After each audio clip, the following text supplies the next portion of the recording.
삼성이 반격을 한번 주목해보면 어떨까 라는 부분에 대해서 반도체 중소형 관련주로는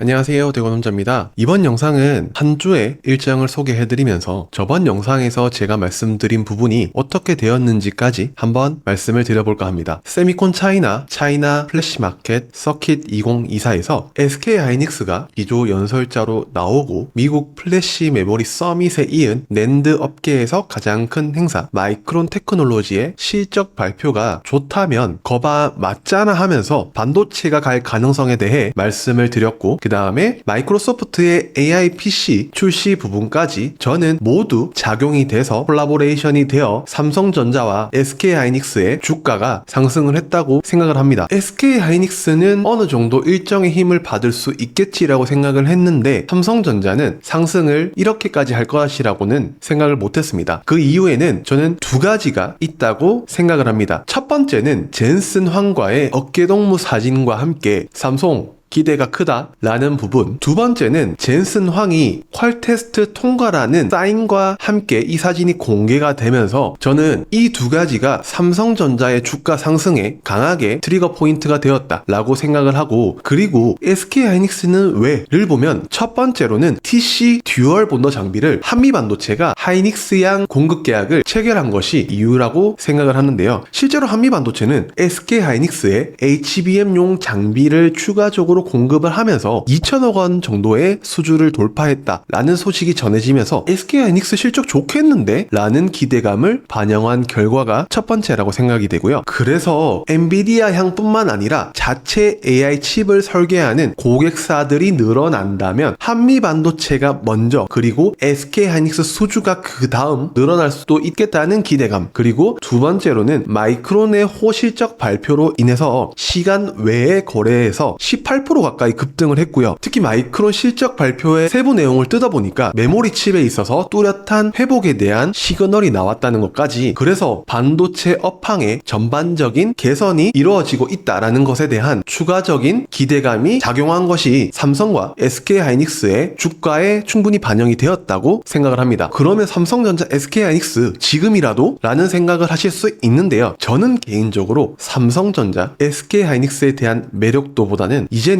관련 밸류체인에 집중을 해봐야 된다고 생각을 하는데, 신용잔고가 19조 2천억 원 정도가 되었기 때문에 대형주 혹은 급등한 종목보다는 중소형주 중에서 최소 시가총액이 5천억 원 정도가 되는 종목에서 관심을 갖는 게 필요하다는 생각을 해보는데요. 지수에 최대한 영향을 적게 주면서 반도체 업황의 긍정적인 부분을 받을 수 있는 그런 반도체 중소형주 말이죠. 이 부분에 있어서 저는 화요일 라이브 강의 때 추가적으로 말씀을 드려보도록 하겠습니다. 그리고 또 하나 팁을 드리면, 제가 유튜브를 촬영할 때 관련주들을 앞에 말씀을 드리는 게 사실 심리적으로 가장 먼저 언급하고 싶은 종목이기 때문에 그 부분도 한번 제 영상을 보실 때 참고하시면 좋을 것 같습니다. 그렇다면 이제 앞으로는 어떤 일정이 상승을 보여줄지 한번 체크를 해보겠습니다. 제가 주목해서 봤던 일정 중에 하나는 저번 영상에서도 말씀을 드렸던 미국 캘리포니아주 실리콘밸리에서 열리는 세계적인 반도체 학회 밈콘 2024가 개최가 되었는데요. 여기에서 삼성전자가 SK하이닉스에 반격을 하는 HBM, 그리고 삼성전자만의 CXL 혁신에 대한 부분에 발표가 있을 것이기 때문에 주목을 해야 된다 라는 말씀을 드렸었는데요. CXL의 경우 AI, 그 다음 머신러닝, 빅데이터 등의 고성능 연산이 필요한 애플리케이션에서 서로 다른 기종의 제품을 효율적으로 연결을 하는 차세대 기술 규격으로 삼성전자가 새로운 반도체 시장의 글로벌 스탠다드가 될 수 있는 상황이기 때문에 위기의 삼성이 반격을 한번 주목해보면 어떨까 라는 부분에 대해서 삼성전자와 관련된 반도체 중소형주를 보면 어떨까 싶습니다. 그래서 관련주로는 PSK, 리노공업, 솔브레인, 워닝 머트리얼즈, 이오테크닉스, 엑시콘까지 체크를 해보고 있는 상황입니다. 반도체의 상반기 내에 가장 중요한 마지막 일정이 되지 않을까라는 생각을 해보면서 대응을 해보려 합니다. 그리고 엔젤 엔젤 로보틱스가 상장이 예정입니다. 투자한 LG전자 그리고 관련주로 꼽히고 있는 레인보우 로보틱스, 두산 로보틱스와 같은 기업들이 앞으로 추가적인 움직임을 주지 않을까라는 생각들을 아마 많은 분들이 하고 계실 것 같은데요. 저는 엔젤 로보틱스가 상장한 이후에는 당분간 로봇 기업들은 조금 주춤해지지 않을까라는 의견을 한번 드려봅니다. 27일 수요일에는 제가 미래의 필수적인 산업이라고 생각이 되는 공장의 자동화, 즉 스마트 공장 관련된 박람회가 서울 코엑스에서 개최가 됩니다. 사람은 점점 부족해지고 위험한 일을 사람이 하기보다는 로봇이나 자동화 시스템으로 대체를 하면서 부족한 인력을 대체하고 효율을 높일 수 있는 그런 시대가 필수적으로 도래해야 된다고 생각을 하기 때문인데요. 특히 AI 시대가 도래하면서 혁신적인 인공지능 기술과 제조 산업, 공장, 물류의 콜라보레이션 기술이 어디까지 도래했는지를 볼 수 있는 가장 중요한 행사가 되지 않을까라고 생각을 해서 저는 이런 일정에는 참가 기업에서 관련주를 추려내야 된다고 생각을 합니다. 먼저 참가 기업 관련주로는 LS 일렉트릭, 포스코 DX, 뉴로메카, 그리고 추가적으로 봐야 될 RS 오토메이션, 레인보우 로보틱스, 두산 로보틱스까지 한번 체크를 해보시면 어떨까 싶은데요.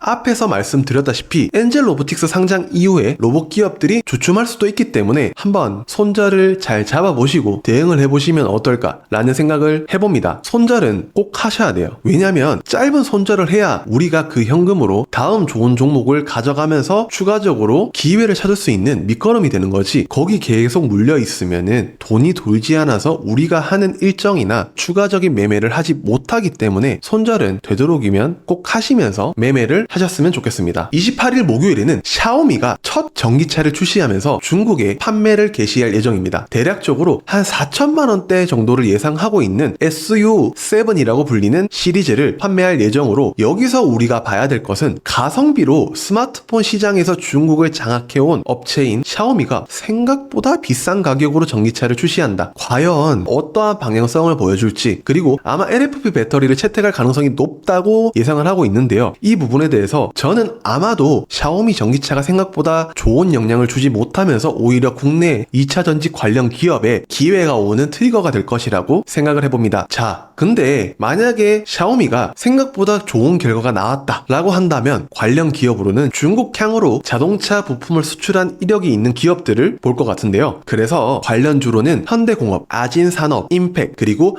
배터리 케이스 쪽인 서진 시스템까지 한번 체크를 해보면 어떨까 싶습니다. 다음으로는 롯데지주가 28일 주주총회를 롯데타워에서 개최를 합니다. 롯데는 작년부터 특이하게 주주총회에서 그룹의 미래 및 신사업을 볼 수 있는 전시관을 마련하고 있는데요. CES 2024에서도 직접 체험을 하면서 관심을 쏟은 롯데정보통신이 인수한 자회사인 칼리버스 플랫폼을 이번 주총에서도 보여주면서 미래에 대한 계획을 우리가 세우고 있다는 점을 주주들에게 강하게 어필을 할 것으로 보입니다. 사실 롯데라는 이름이 붙으면 주가에 있어서 소외를 받았던 것이 사실이기 때문에 이러한 방향성이 롯데그룹의 앞으로 행보에 어떠한 방향성을 줄지 주목해보면 어떨까 싶습니다. 관련주로는 맥스트, 코세스, 솔트룩스, 그리고 나무가 정도를 저는 체크를 해볼 것 같습니다. 그리고 29일 금요일에는 내가 배틀그라운드를 하면서 본격적으로 보기 시작했던 아프리카TV가 29일 사명을 숲으로 변경을 하기 위한 리브랜딩 작업을 시작할 예정입니다. 이를 시작으로 동남아 중국 시장을 본격적으로 글로벌 스트리밍 서비스를 시작을 하면서 실적을 확대할 계획을 세우는 게 아닐까, 그리고 기존의 이미지 개선에도 크게 신경 쓰고 있는 모습이 보이는 방향성이라고 생각이 됩니다. 그래서 국내에서 네이버 취직에 대한 정식 서비스 출시로 인해서 아프리카TV의 시청자가 조금씩 이전하는 점도 있지만 트위치의 이용자가 아프리카TV로 넘어온 것도 있기 때문에 이 부분에 대해서는 현재는 아마 미미하지 않을까라는 생각을 해보지만 조금 더 먼 미래를 보는 아프리카TV의 방향성이 저는 어떻게 주가로 작용을 하게 될까라는 부분을 체크를 해볼 것 같습니다. 그래서 관련주로는 아프리카TV를 시작으로 취직 관련주인 MBT, 플레이디, 와이즈버즈 정도를 체크를 해볼 것 같습니다. 그리고 금리와 관련된 미국의 2월 개인소득, 개인소비지출 데이터가 29일 오후 9시 30분에 발표될 예정이기 때문에 목금에 다가와서는 조금